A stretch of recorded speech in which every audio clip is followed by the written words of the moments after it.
bonjour, bienvenue, il est 13h. Aujourd'hui dans Israel Inside, une enquête au cœur des facultés américaines sous l'impulsion du mouvement pro-palestinien BDS. De nombreux rassemblements ont lieu cette semaine contre l'État hébreu. Face à ces appels au boycott, que peut faire le gouvernement israélien? On vous dit tout dans cette émission. Et dans le grand angle, le cinéma africain a trouvé sa place. Festival long métrage après la chute de l'apartheid en Afrique du Sud et l'explosion du film vidéo au Nigeria. La perception du cinéma africain à travers le monde est en train de changer dans un certain nombre de pays.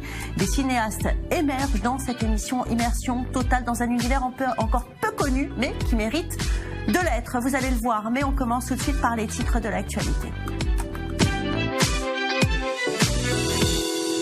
Conséquence de la tempête Zeus ou pas, cette terrible avalanche qui s'est produite ce matin sur les pistes de ski à Tignes en Savoie. Les opérations de secours qui étaient difficiles par le manque de visibilité, des recherches qui viennent d'être arrêtées, ignorées.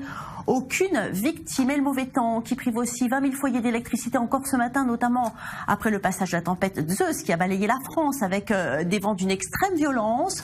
Au moment le plus critique, hier soir, plus de 600 000 foyers n'avaient plus d'électricité. Cette tempête qui a causé la mort de 2 automobilistes tués par des chutes d'arbres dans les Alpes de Haute-Provence et en Dordogne. Et 4e audition hier pour le Premier ministre Netanyahou dans le cadre de l'enquête sur les prétendus pots de vin reçus par ses amis hommes d'affaires. L'un d'eux, le milliardaire Arnon Milchan, a lui aussi été entendu par la police américaine. Et il avait annoncé, Donald Trump a signé hier une nouvelle version de son décret migratoire. L'esprit du texte est maintenu. De son côté, l'Iran a décidé de maintenir la réciprocité en accordant plus de visas aux ressortissants américains. Le nouveau décret du président Donald Trump interdit pendant 90 jours l'entrée aux États-Unis aux ressortissants de 6 pays musulmans, dont l'Iran. Et Washington qui déploie son bouclier anti-missile en Corée du Sud. Réponse à un tir de missile de la part de Pyongyang, des missiles qui se sont abîmés au large des côtes japonaises. Le régime nord-coréen dit s'entraîner pour frapper les bases américaines présentes sur l'île